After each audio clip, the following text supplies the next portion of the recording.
દાહોદમાં વહીવટીતંત્રની મોટી કાર્યવાહી। રાષ્ટ્રીય ધોરીમાર્ગ પરથી પ્રતિબંધિત પ્લાસ્ટિક ભરેલા 2 માલવાહક વાહનો ઝડપાયા। દાહોદ નજીક ઇન્દોર અમદાવાદ રાષ્ટ્રીય ધોરીમાર્ગ પર વહીવટીતંત્ર દ્વારા હાથ ધરવામાં આવેલી આકસ્મિક કાર્યવાહીમાં પર્યાવરણ માટે જોખમી અને પ્રતિબંધિત ગણાતા પ્લાસ્ટિકનો વિપુલ જથ્થો જપ્ત કરવામાં આવ્યો છે।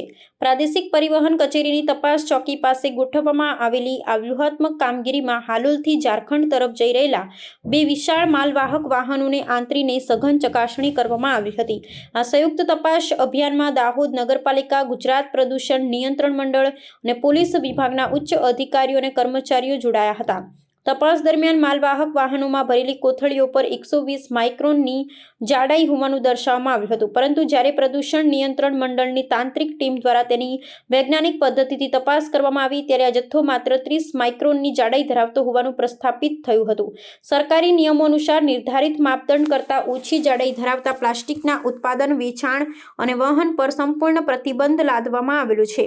પ્રાથમિક પૂછપરછમાં એવું બહાર આવ્યું છે કે આ ગેરકાયદે માલ અંકલેશ્વર અને હાલોલના ઔદ્યોગિક વિસ્તારોમાંથી ભરીને ઝારખંડ રાજ્યમાં પહોંચાડવાનો મનસૂબો હતો।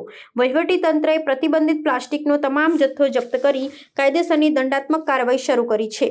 આ પ્રકરણમાં માત્ર વાહન ચાલકો જ નહીં, પરંતુ ગેરકાયદે માલ મોકલનાર એકમો અને માલ મંગાવનાર વેપારીઓ વિરુદ્ધ પણ કડક કાયદાકીય પગલાં ભરવાની પ્રક્રિયા તેજ કરવામાં આવી છે। રાજ્યમાં પર્યાવરણ સુરક્ષાના નિયમોનું ઉલ્લંઘન કરનારા તત્વો સામે તંત્રની આ કડક કાર્યવાહીથી ગેરકાયદે વેપાર કરતા શખ્સોમાં ફફડાટ વ્યાપી ગયો છે। આગામી સમયમાં પણ આ પ્રકારની સઘન તપાસ ચાલુ રાખવાની વહીવટીતંત્રએ ખાતરી આપી છે। આજ રોજ જીપીસીબી તથા નગરપાલિકા તથા પોલીસ સ્ટાફ તથા સિંગલ યુઝ બેન ઇન્ફોર્સમેન્ટ ઇન્સ્પેક્શનના ક્રોસ બાઉન્ડ્રી એરિયાની અંદર 22 થી 24 તારીખ સુધીની અંદર ઇન્સ્પેક્શનનું કામગીરી ચાલુ કરવાની હતી। તો આજ રોજ અમે સંયુક્ત જીપીસીબી તથા નગરપાલિકા તથા પોલીસ જે અમારા સંયુક્ત કામ જોડે પરિપત્ર આધારે કરી છે, એની અંદર 120 માઇક્રોનથી ઓછીવાળી પ્લાસ્ટિક બેગો અમે પકડી છે। એક આપ જોઈ શકો એક ટ્રકમાં છે।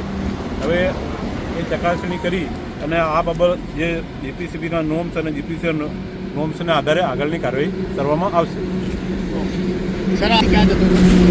આ માલ હાલોલથી આવ્યો છે અને એક અંકલેશ્વરથી, અને આ બનતા ઝારખંડ અને છત્તીસગઢ જાય છે।